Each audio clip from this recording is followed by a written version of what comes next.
Hello, folks. Welcome to another episode of Ask the Agent. I'm Eddie Mann with Team George Weeks at RE/MAX Elite. We had a question come in from a fella named JTR213, and he said something about wanting to build a shop out on his place and maybe install an outdoor wood burner. And he wanted to know if those improvements would increase the value of his property. Well, let me just answer that question for you, JTR.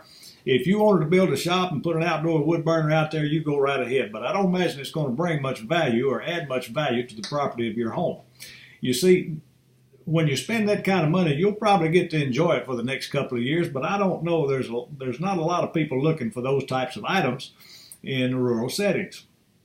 Now, here's what I'd tell you to do instead of building a shop. You could take the money you're going to spend on that shop, and you could do things like do a front yard makeover, get you a landscaper to come in, a professional designer to come in and help you decide which plants go where and what looks best where and all that, and really add to that curb appeal. Make it just pop when people drive by and say, I got to live there. I need to see the inside. If the outside looks this good, the inside's got to be immaculate. Next thing I do is, if your HVAC unit is just extremely old and it's not efficient and it's just costing you money every month and it's not keeping you warm or cool, then I'd go ahead and replace that with something that was a little more efficient.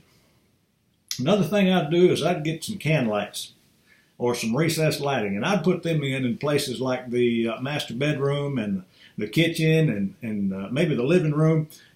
Put those can lights in there because that's what people are looking for. It kind of gives a little brighter spaces and just makes it look a little more modern. And now, let me ask you this.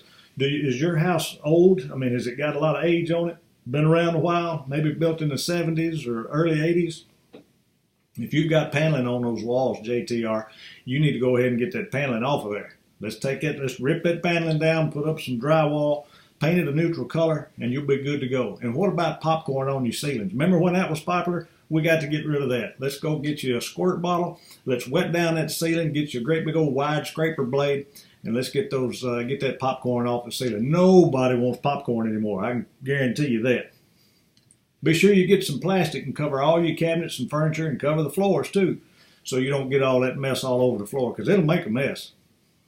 Speaking of floors, if you've got worn out carpet and vinyl and what we used to call linoleum back in the day, gotta go. Gotta go. You gotta rip up the carpet, you gotta rip up the vinyl, and you got to put down some engineered or some real hardwood or some ceramic tile, something that makes it look updated and brand new, more modern than what it is.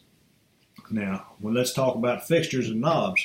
If you got those old crystal knobs, those plastic crystal knobs that they used to use back in the 60s and 70s and early 80s, and even sometimes in the 90s they used them, and you can still buy them today. Can you believe that? Those things are a thing of the past. They're dinosaurs. They got to go. Get them out of there. You can go down to your local home improvement place and pick out what you like. It doesn't cost a lot of money, and they're easy to install. They even got instructions right there in the box. You can do it. But you got to get those fixtures gone. And if you've got those brass-colored doorknobs and those brass hinges on all your doors on the inside, they got to go. Take them off of there. Go down there and get you some fresh ones, some new ones, some of those nickel silver ones, or maybe even some oil-rubbed bronze color. Those are beautiful. That's what people are looking for, and that's what they want. So go ahead and get those too. And while you're down there, talk to somebody about remodeling your kitchen. If you've got that old Formica and it's stained and it's burned where Aunt Sally put a hot pan down on top of the countertop and it burned it, left that brown mark on there, it's got to go. You're going to have to put in some granite. You don't have to use granite because it's expensive, but you got to change out your countertops. There's all kinds of solid surface countertops that you can get that look fabulous, but they're not real expensive.